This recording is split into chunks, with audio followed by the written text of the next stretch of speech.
ಕರುನಾಡಲ್ಲಿ ಮಾಯದ ಮಳೆಯಾಗ್ತಾ ಇದೆ. 2-3 ಜಿಲ್ಲೆಗಳಲ್ಲಿ ಭರ್ಜರಿ ಮಳೆಯಾದ್ರೆ ಬಹುತೇಕ ಕಡೆಗಳಲ್ಲಿ ರಣಭೀಕರ ಬರ ಆವರಿಸಿದೆ. ಬೆಳಗಾವಿ, ಉತ್ತರ ಕನ್ನಡ ಜಿಲ್ಲೆಯ ಜನ ಮಳೆಗೆ ತತ್ತರಿಸಿದ್ರೆ ಉಳಿದ ಜಿಲ್ಲೆಗಳಲ್ಲಿ ಬರ ಸಿಡಿಲು ಬಡಿದಿದೆ.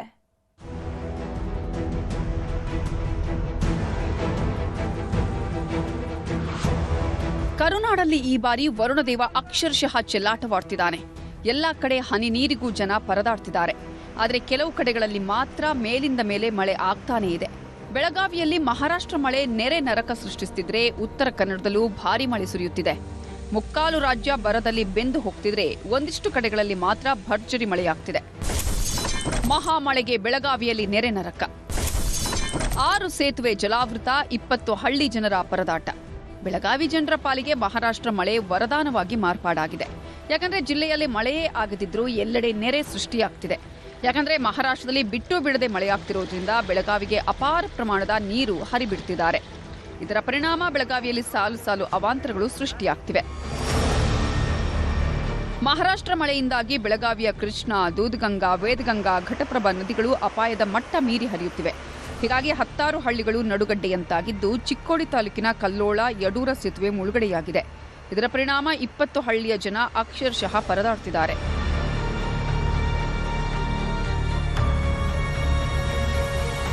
ಮಹಾರಾಷ್ಟ್ರ ಮಳೆಯಿಂದಾಗಿ ಬೆಳಗಾವಿ ರೈತರು ಕಣ್ಣೀರಿಡೋದಕ್ಕೆ ಶುರು ಮಾಡಿದ್ದಾರೆ.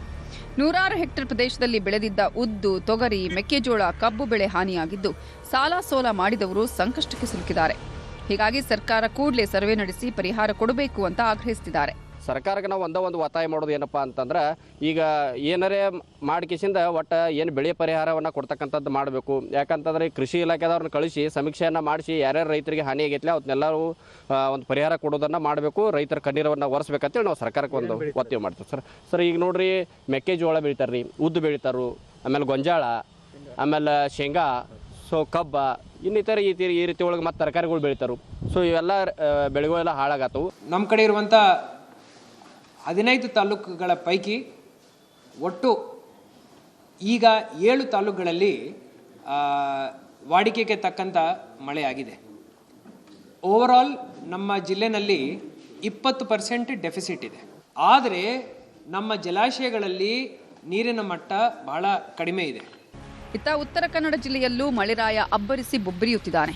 ಇದರ ಪರಿಣಾಮ ಅಘನಾಶಿನಿ ನದಿ ಅಪಾಯದ ಮಟ್ಟ ಮೀರಿ ಹರಿಯುತ್ತಿದೆ. ಶಿರ್ಸಿ, ಸಿದ್ದಾಪುರ, ಯಲ್ಲಾಪುರದಲ್ಲಿ ಭಾರೀ ಮಳೆ ಸುರಿಯುತ್ತಿದ್ದು ಶಿರ್ಸಿ ಸಿದ್ದಾಪುರ ಗಡಿಭಾಗದ ಸರಕುಳಿ ಸೇತುವೆ ಮುಳುಗೋ ಹಂತಕ್ಕೆ ಬಂದಿದೆ. ಸ್ಥಳೀಯರಲ್ಲಿ ಕ್ಷಣ ಕ್ಷಣಕ್ಕೂ ಪ್ರವಾಹದ ಆತಂಕ ಜಾಸ್ತಿಯಾಗ್ತಿದ್ದು ಉಂಚಳ್ಳಿ ಜಲಪಾತಕ್ಕೆ ಜೀವ ಕಳೆ ಬಂದಿದೆ. ಉತ್ತರ ಕನ್ನಡ ಜಿಲ್ಲೆಯ ಜೊಯ್ಡಾ ತಾಲೂಕಿನಲ್ಲೂ ಭಾರೀ ಮಳೆಯಾಗ್ತಿದೆ. ಇದರ ಪರಿಣಾಮ 10 ಹಳ್ಳಿಗರು ನಾನಾ ಅವಾಂತರವನ್ನ ಅನುಭವಿಸುತ್ತಿದ್ದಾರೆ.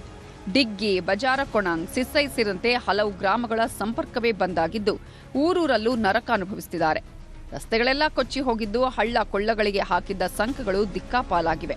ಹೀಗಾಗಿ ಕೆಸರುಗದ್ದೆಯಂತಾದ ರಸ್ತೆಗಳಲ್ಲೇ ಜನ ಓಡಾಡ್ತಿದ್ದು ಸ್ಥಳೀಯರ ಸಮಸ್ಯೆಯನ್ನ ಕೇಳೋರೇ ಇಲ್ಲದಂತಾಗಿದೆ. ನಿಮ್ಮ ಮುಖಾಂತರ ನಾವು ತಿಳಿಸ್ಲಿಕ್ಕೆ ಬಯಸ್ತಾ ಇದ್ದೀವಿ, ಗಮನಕ್ಕೆ ಬರಲಿ, ಸರ್ಕಾರಕ್ಕೆ ಗಮನಕ್ಕೆ ಬರಲಿ. ಏನಂತ ಹೇಳಿ, ಇದು ಇಷ್ಟು ಹಿಂದುಳಿದ ತಾಲೂಕದಲ್ಲಿ ಗಡಿ ಭಾಗದಲ್ಲಿ ನಮ್ಮ ಕೋಕಣಿ ಮಾತಾಡೋರು ಜನ ಇದ್ದಾರೆ ಅಲ್ಲಿ. ಪಾಪ ಅಲ್ಲಿ ಯಾರು ಸಂಕಷ್ಟದಲ್ಲಿದ್ದಾಗಂತೂ ಯಾರು ಮುಟ್ಟೋದೇ ಇಲ್ಲ. ಅಲ್ಲಿ ಒಂದು ಸ್ವಲ್ಪ ನೀವು ಇದ್ರ ಕಡೆ ಗಮನ ಹರಿಸ್ಬಿಡ್ರಿ. ಒಂದು ಸ್ವಲ್ಪ ಸರ್ಕಾರದ ನಿಮ್ಮ ವತಿಯಿಂದ ಸರ್ಕಾರಕ್ಕೆ ಒಂದು ಸ್ವಲ್ಪ ಗಮನಕ್ಕೆ ತರ್ರಿ, ಈ ಪರಿಸ್ಥಿತಿ ಇಂಥದ್ದಿದೆ ಅಂತೇಳಿ. ಕೈಕೊಟ್ಟ ಮಳೆ ಬೆಳೆ ನಾಶ ಮಾಡಿದ ರೈತ. ಬೆಳಗಾವಿ ಹಾಗೂ ಉತ್ತರ ಕನ್ನಡದಲ್ಲಿ ಭರ್ಜರಿ ಮಳೆಯಾಗ್ತಿದ್ರೆ ಉಳಿದೆಲ್ಲ ಜಿಲ್ಲೆಗಳಲ್ಲಿ ಹೇಳತೀರದ ಬರಗಾಲ ಆವರಿಸಿದೆ. ಯಾದಗಿರಿ ಜಿಲ್ಲೆಯ ಶಹಾಪುರ ತಾಲೂಕಿನಲ್ಲಿ ಮಳೆ ಮಂಗಮಾಯವಾಗಿದೆ. ಇದರ ಬೆನ್ನಲ್ಲೇ ರೈತರ ಬೋರ್ವೆಲ್ಗೆ ಸರಿಯಾದ ಕರೆಂಟ್ ಸಹ ಕೊಡ್ತಿಲ್ಲ. ಹೀಗಾಗಿ ರೈತರು ಬೆಳೆದ ಬೆಳೆಗಳೆಲ್ಲ ಒಣಗೋದಿಕ್ಕೆ ಶುರುವಾಗಿದೆ. ಇದರಿಂದ ಬೇಸತ್ತ ರೈತರು ತಾವು ಬೆಳೆದಿದ್ದ ಪಪ್ಪಾಯ ಬೆಳೆಯನ್ನ ತಮ್ಮ ಕೈಯಾರೆ ನಾಶ ಮಾಡಿದ್ದಾರೆ.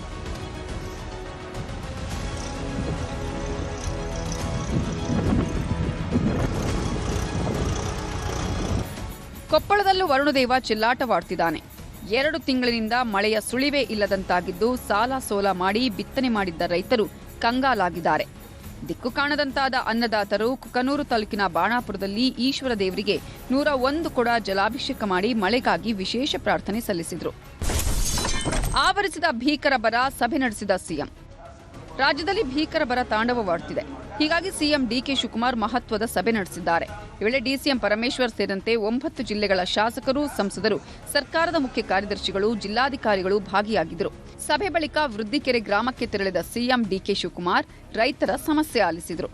ನಾವು ಬರ ಘೋಷಣೆ ಮಾಡೋದಕ್ಕೆ ಮುಂಚಿತವಾಗಿ ಅನೇಕ ಏನೇನು ಕೊರತೆಗಳಿದೆ ಅದಕ್ಕೆಲ್ಲ ನಾನು ಮಾರ್ಗದರ್ಶನ ಕೊಟ್ಟಿದ್ದೇನೆ. ಹಣ ಕೂಡ ಈಗಾಗಲೇ ನಾನು ಕೊಟ್ಟಿರೋದು ತಮಗೀಗಾಗಲೇ ನಾನು ಹೇಳಿದ್ದೇನೆ. ಸೊ ಅದರಿಂದ ಇವತ್ತು ಬೆಸ್ಕಾಂ ಎಂಡಿಗಳು ಕೂಡ ಬೋರ್ಗಳಿಗೆ ಕೂಡಲೇ ನಿಮ್ಗೆ ಏನು ಬೇಕು ಹಣನ ಈ 1 ಕೋಟಿ ರೂಪಾಯಿಲೇ ಕೆಲವು ಪವರ್ ಕನೆಕ್ಷನ್ ಕೊಡಬೇಕಾದ್ರೆ ಇದನ್ನು ನಾವು ಕೊಡಲಿಕ್ಕೆ ನಾವು ಬದ್ಧವಾಗಿದ್ದೇವೆ. ಒಟ್ಟಿನಲ್ಲಿ ಇಡೀ ಕರುನಾಡಿನಲ್ಲಿ ಮಳೆ ಕಣ್ಣಾಮುಚ್ಚಾಲೆ ಆಡ್ತಿದ್ದು ಜನ ಕಣ್ಣೀರಲ್ಲಿ ಕೈ ತೊಳಿತಿದ್ದಾರೆ. Bureau report, news 18.